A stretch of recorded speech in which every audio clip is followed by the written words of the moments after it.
Welcome everyone to our weekly Q&A session with Toronto's Associate Medical Officer of Health, Dr. Vinita Dubey. Thank you so much for joining us today. Of course. Thank you so much. My name is Dilshad Burman. I'm a writer and reporter with City News and City News 680. Today, we are doing a slightly different AMA with the doctor. We're going to be focusing on COVID-19 and the flu and navigating flu season as we're going through this pandemic. So we've been collecting your questions over the past few weeks, and we're going to present them to the doctor today. She's never seen them before. It's all off the cuff. And if you haven't had a chance to submit your questions, you can still do so in the live chat in this YouTube broadcast and also through our website chat window. Now, as I said, this is slightly different. This is about COVID-19 and the flu, but of course we will take your other COVID-19 questions as well. The questions that I'm going to present to the doctor right now are sort of an aggregate of what we've been collecting over the past several weeks regarding the flu. And as we're going into flu season, people have a lot of concerns. So we're going to start with those questions, and then we'll move on to our general COVID-19 questions as well. Feel free to jump in at any point in time and send us your live questions, and we'll take them as they come in. For now, we're going to get started. Doctor, are you ready to go? Yeah, let's go. Awesome. Let's get started with these flu questions that we've sort of aggregated over the past little while. The first question is, we've seen a lot of comments on social media saying COVID-19 is just another flu. So what is the difference between the flu and COVID-19? Okay, so COVID-19 is a respiratory virus similar to influenza. The difference between COVID-19 is that we're in a pandemic. And so what that means is this virus is continuing to circulate for over a year now, whereas we know with the flu virus, there's a seasonality. It comes around now, it lasts until the spring, and then it's pretty much gone for the summer. So that's one big difference is right now with COVID-19, we're in the midst of a pandemic. The virus is not letting up, it's not going away, and it is here. Now, in terms of the symptoms, what's the difference? It's really hard to be able to differentiate between COVID-19 and the flu or any other viruses. I mean, there are many other viruses as well that can give you similar symptoms. And that's why testing is really a recommendation here. Because when we test for COVID-19, there's follow-up. If someone is positive, we self-isolate, we do contact tracing, which is something that we don't do for other respiratory infections. Right, okay. And let's go to the next question. Can you get the flu and COVID-19 at the same time? And would that land you in the hospital? Yes, you can get infected with both viruses. There's certainly nothing like if you're developing immunity to COVID that will protect you against the flu. There isn't any of that cross protectiveness, which is actually why we recommend that you get both vaccines, because both vaccines will work in different ways in your immune system. And there's no question that if you get doubly infected at the same time, yes, it can certainly be much worse for you. We actually know that even with a virus like the flu and even with COVID, you can get one infection and then you can get what's called a secondary bacterial infection, like a pneumonia. And that, again, that's two infections at the same time, which can actually make you quite sick. Right, okay. Let's go on to the next question here. I've never taken the flu shot before, and I am fully vaccinated against COVID-19, but still hesitant to take the flu shot because I've heard that many people actually fall ill after taking the flu shot. And I've never had a problem falling sick during flu season. Should I still take the flu shot?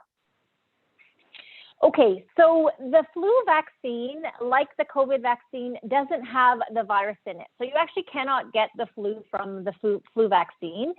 It boosts your body's immune system the same way that the COVID vaccine does as well. So I think that's the first important point. We do know that when you get the flu vaccine, which is now, like this is flu vaccine season at the beginning of November, there are other viruses that are circulating. And so if you get sick the next day or the day after or the day after, you might think it's from the vaccine, but actually it could be one of the other viruses that are circulating. And so I think that's also important to recognize that being sick after the flu vaccine isn't always from the vaccine. Now you could, feel unwell for a few days following the vaccination. That tends to be mild and you recover just like the COVID vaccine within a few days as well. Okay, and doctor, with the COVID vaccine, we know that it lasts about 3 to 4 days. How long does it last with the flu vaccine?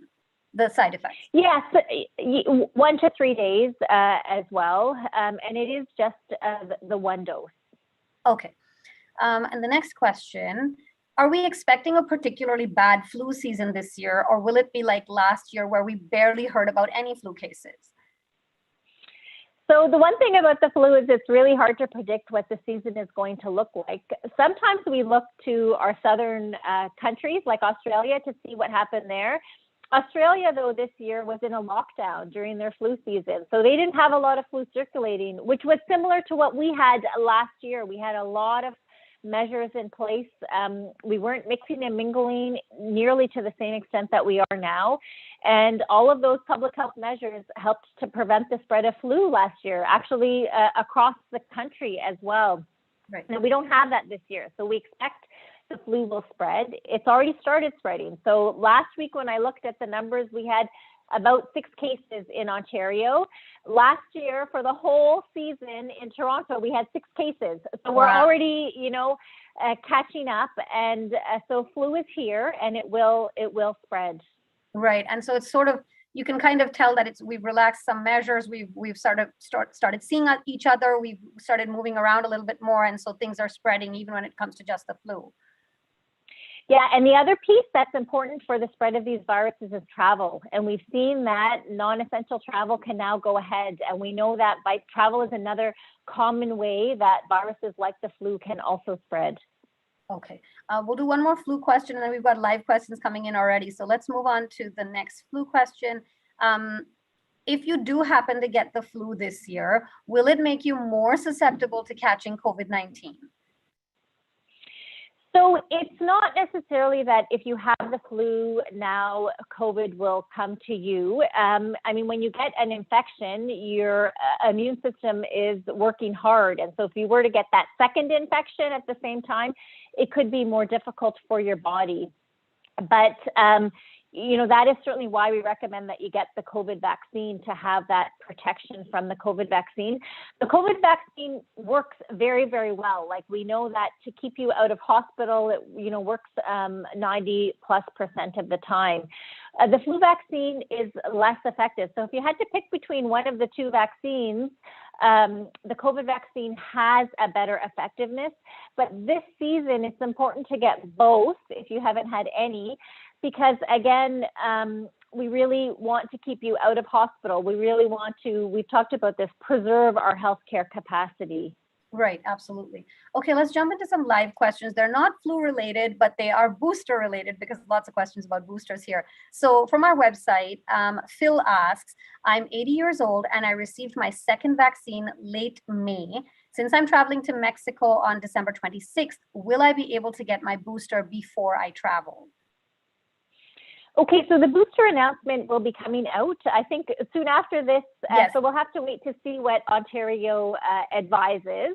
The National Advisory Committee on Immunization has certainly recommended that if you're 70 years of age and older, to get your third dose 6 months after your second dose. So you could start doing the math there as well.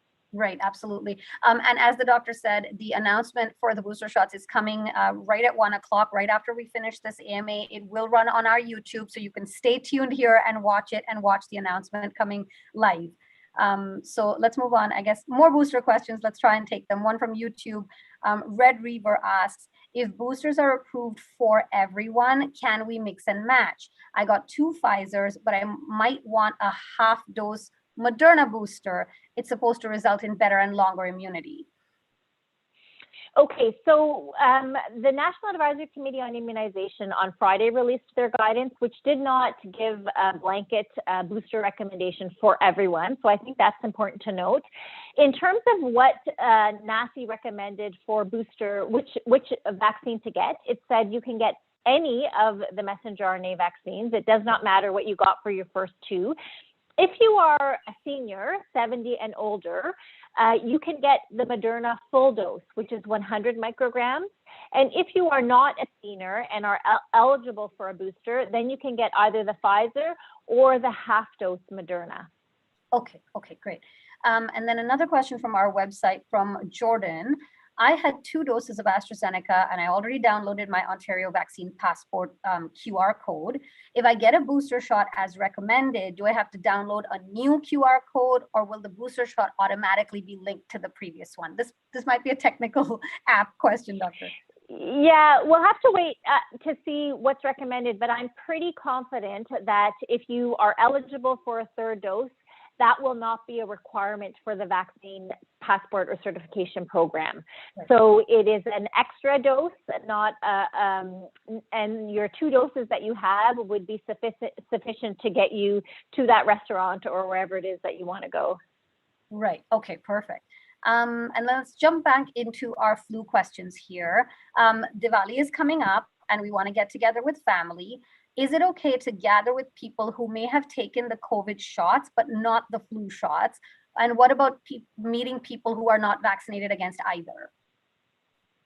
Okay, so we do have guidance similar to what we had for Thanksgiving for Diwali, and really, no more than 25 indoors, 100 outdoors. Prefer it to be outdoors, though, if you can manage, that is certainly the safer option. If you are having people who are unvaccinated or you don't know their vaccination status, then we'll definitely recommend that you keep masks on, have enough space to keep a physical distance in those settings. Right, okay. Okay, and then the next question is it possible that this year's flu virus and the COVID-19 Delta variant can somehow mutate together into a super virus? Are they the same kind of virus to do that? These are great questions, right? It's kind of the thing that you need to write in a novel, except these are real life questions, aren't they? I'm not aware of having any concerns about COVID virus and flu virus mutating together. When we talk about changes in the flu virus, like mutations in the flu virus, it is very much related to the current virus that's spreading and changes that it makes. There have been changes that have been made when it jumps from either avian, so bird source, or from swine, a pig source, but not necessarily, I haven't heard of anything where a coronavirus and a flu virus connect. Okay. Okay, and then another question similar to one that we just had. If you're unvaccinated against COVID, will that mean that you will also catch the flu easily? Not necessarily. So unvaccinated against COVID puts you at high risk for getting COVID. COVID and the flu are spread in similar ways through droplets. So, some of the things that we do to prevent COVID, including wearing a mask, keeping a distance, washing our hands, will help to prevent getting the flu. Right. Okay. And that's kind of why, Doctor, you mentioned that last year we didn't see such a high incidence of flus, because we had all those protections in place and everybody was washing their hands and wearing their masks and things like that. Exactly. Okay, let's take another live question here. Again, not flu related, but that's okay. Rupert asks, for the general population, when will the boosters begin? And is this going to now turn into a 3-dose series like hepatitis B? And then also, can asthmatics get a booster? Okay, so the recommendations from the National Advisory Committee on Immunization on Friday did not recommend wholesome booster doses for everyone. It was definitely for select groups, but the data will constantly be assessed to determine, does everyone at one point need a booster dose? So we can wait for those recommendations to come. And sorry, what was the second part of the question? The second part was, are asthmatics going to be able to get boosters, and somebody with asthma, basically? Yeah, so again, we'll have to wait to see. Right now, it's really if you, based on your age, or if you work in a long-term care, if you are a healthcare worker, whether you would be recommended to get the dose. Oh, and then the other piece was, is it going to be considered a 3-dose series? So, so there was additional guidance that was provided there. So in immune compromise, they have had a recommendation for getting a 3rd dose, and that was considered actually a 3-dose series, a completion of their primary series. They probably need 3 doses to get similar protection to what you and I get from 2 doses. Okay. This booster dose recommendation that came out on Friday is truly that, a booster dose recommendation. You got a good immune response after your 2nd dose, and now there's waning, there's a slow decline. And so it's a booster to help get your immune system back up and running to a better place. Right, okay. And then let's get to this next one. If I get my 2nd COVID shot at the same time as my flu shot this year, will the side effects be that much worse? It's a good question, and I know that that's often people's concern, especially with that 2nd dose of COVID. How am I going to feel? It's really challenging to predict that. I haven't seen any good, people who thought they were going to get the worst symptoms had none, and, you just don't know. No, there's no question that if you get both vaccines together, that you're going to get a very serious or be very sick afterwards. There's also your immune system is actually strong enough to be able to handle both of those vaccines and to develop a good immune response to both of them. And I think the thing that you have to think about is, well, right now the risk of getting both of those is high. And so you really want the best protection against both of those infections as soon as you can. Yeah, I think there's a lot of concern about downtime, because a lot of people have returned to work now full time. And so if you need to take a day or 2 days off after the flu, you need to plan for after the shot, you need to plan for that accordingly, right? Okay. This is a 2-part question. So we've been told to stay 6 feet apart for COVID safety. Is that the same distance for the flu? Does it travel the same amount? Yeah, good question. I mean, again, the flu is spread through droplets, and in general, droplets don't go further than 6 feet. And so that's why that 6 feet is probably pretty good for the flu as well, too. Okay. And then the part 2 is, can the flu virus live on surfaces like COVID-19? It actually probably does a better job of living on surfaces than COVID-19, actually. So that's all the more reason to be able to clean and disinfect. The flu virus, and actually other viruses as well, too, can last on surfaces, I think, even longer than COVID. So I think that's all the more reason to make sure that we're cleaning our surfaces and really washing our hands, not touching our face with our hands to prevent that. Yeah. Right. Okay. And actually, we have a follow-up from Jordan, who just asked a question on our website. Let's take that one. Thanks for answering my previous question. Quick follow-up. If booster shots are not reflected in the vaccine passport, what would be the point of getting the booster shot if there's no requirement to get it when recommended? How safe is it to go to restaurants and gyms and other public places when others may not have got their booster shot? And would they be more likely to get COVID-19 and give it to others? Okay, good question. So actually, the real rationale right now for those who are recommended to get booster shots is for your individual protection.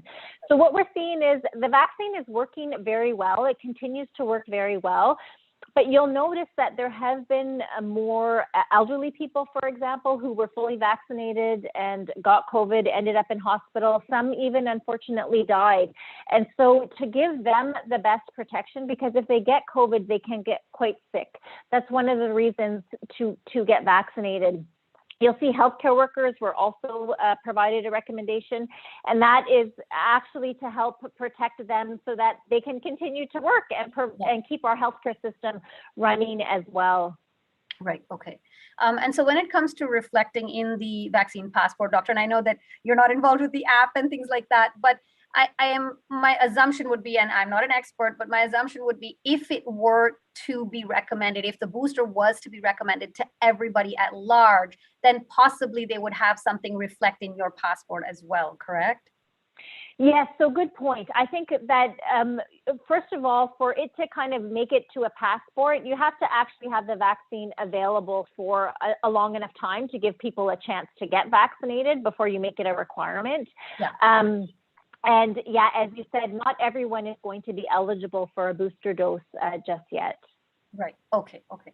And I think it's also important to know that even in those that are recommended to get a booster dose, those first 2 doses are providing the bulk of the protection. And so actually, the best thing that we can still do is get people who are unvaccinated to get their vaccine. Right. Absolutely. And then we talked about this, but let's talk about it again. How can you tell the difference between COVID and flu symptoms? By a test. Actually, by the symptoms alone, you really cannot. I mean, there's one symptom. With COVID, you get loss of taste or smell, and you don't get that with the flu.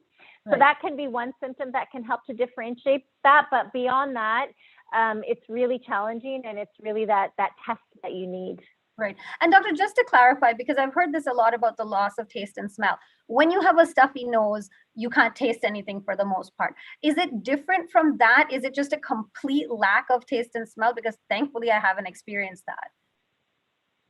Yes, from what I understand, it is different from just a stuffy nose because, and sometimes it can be associated with a metallic taste or that the food is tasting different. Yes. As well. So it is different from just a stuffy nose. Yes. Okay. And then just to address Rupert's question, he's followed up on YouTube. We just answered this question about how do you know the difference between the flu and COVID based on the symptoms? They overlap. So you mentioned that we need to get tested, correct? That's right. Yes. Yes. Okay. Sorry, let's go to another question from YouTube. The CDC criteria allows people with underlying conditions like asthma and diabetes to get the booster shot at 6 months after their completed 2 series. Why is Canada not doing the same? Okay, so a good question. So that recommendation has not come yet from the National Advisory Committee on Immunization. We have to recognize that the situation in Canada is still different from the US.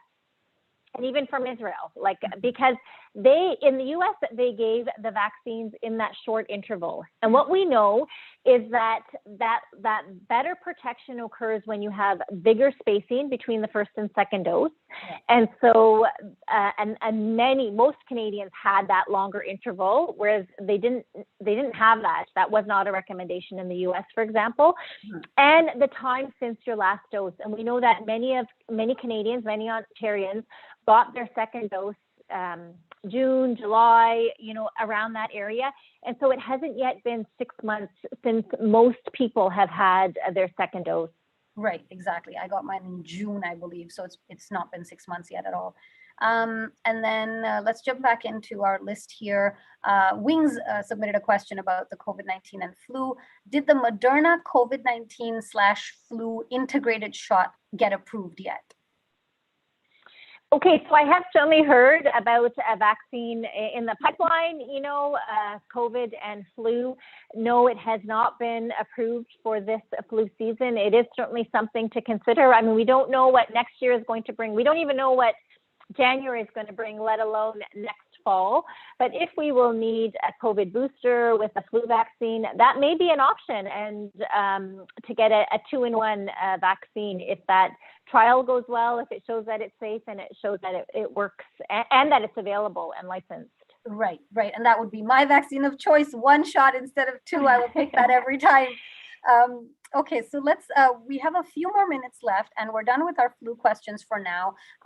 Let's move into some of our generic COVID questions. So Kathy asks, I am 58 years old, postmenopausal for 7 years, and I received the Pfizer vaccine and started to menstruate. Then I received the second Pfizer vaccine, started to menstruate again. My OBGYN said that she has seen this in other patients. So are women who are postmenopausal finding that they're experiencing periods following the vaccine? Okay, so this is a really good question, and certainly something that is keeping a close eye on. And, I don't have a definitive answer for you. I'm glad you went back to see your doctor, because certainly if you're postmenopausal and you start bleeding, you want to make sure that you rule out other things that could be causing that. There is not, menstrual irregularities can be common. I mean, we know that there's a number of things that can contribute to that. Stress, having had an infection, changes in life. Like, there are a number of things that can contribute to menstrual irregularities. It's certainly something that's being looked at, being closely followed to see if there's a link. I think what is very clear, though, is that in the long term, there are no long-term effects from the vaccine and changes to fertility, menstrual cycle, puberty, that kind of thing. Okay, that's really important to know, because as Kathy says, 7 years postmenopausal, that's a very strange effect to suddenly get your period after the vaccine, for sure. So doctor, I remember we talked about, I think, studies in the UK. Does the UK have a sort of, not a warning, but sort of like a heads up about this kind of thing, that you might experience menstrual irregularity post-vaccine? They have reviewed the data. They continue to assess the data and have said that there's no link, and that's based on thousands of reports. Mm-hmm. So we will continue to look to their data and others to comment on this for sure. Sure. Okay. And then let's move on. Neer and Sanjana have the same question. What do you think about the monoclonal antibodies for COVID positive patients, and where can we get this infusion? So you certainly can't get it just because you want it. I mean, there's certain criteria for getting it, including being quite sick with COVID, which I don't think is something that you want. Yeah. Okay. Okay, let's see. We've got another live question coming in. Another one from Rupert. Okay, Rupert, we'll take this one too. Dr. Dubey, my 90-year-old grandmother will get the booster at 6 months, which is soon. Her caregiver is over 65.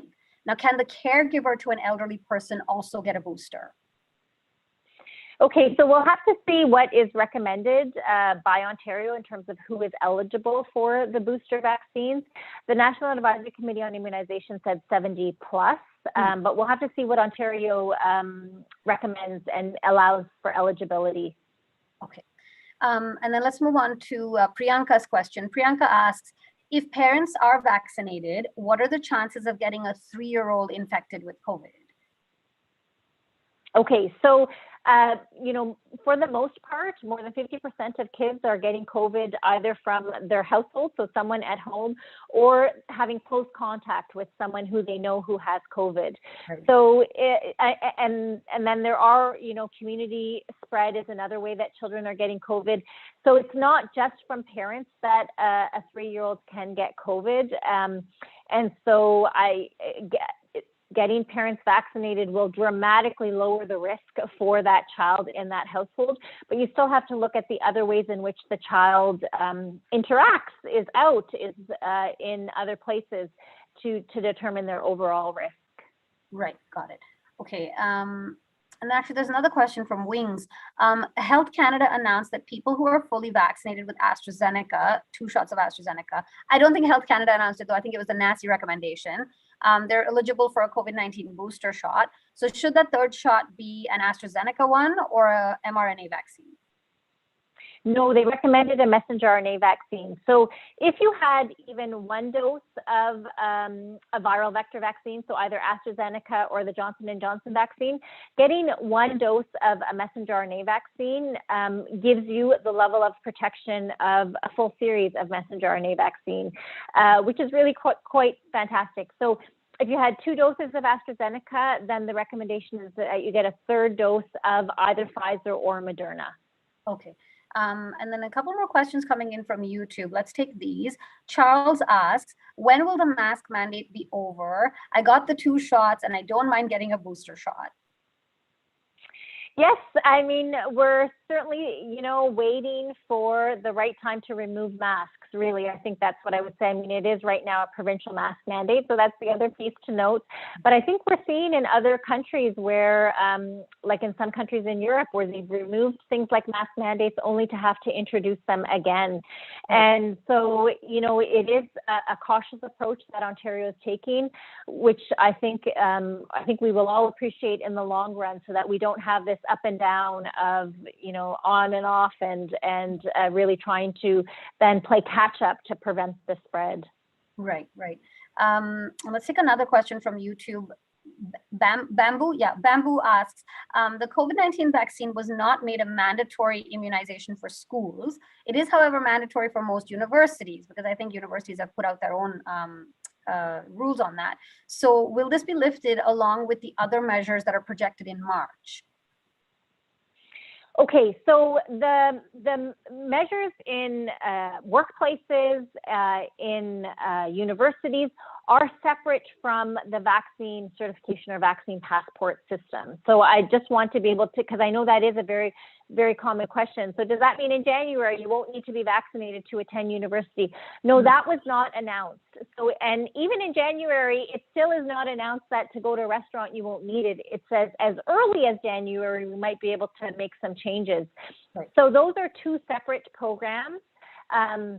And I think it's you know, there has been no indication that vaccine requirements in workplaces or at universities will be changing in the near future. Okay, and that actually gets us past 1 o'clock. Sorry for keeping you, Doctor. Thank you so much for your patience and taking the time to answer all these questions. Thanks everybody who participated. Thank you for your live questions. That was a really great interactive session we had today. We will be back with the doctor next week. We'll be focusing on another theme next week, but as always, we will take all your COVID questions as well. For now, we'll say thank you and bye-bye. Thanks, doctor. Bye. Bye.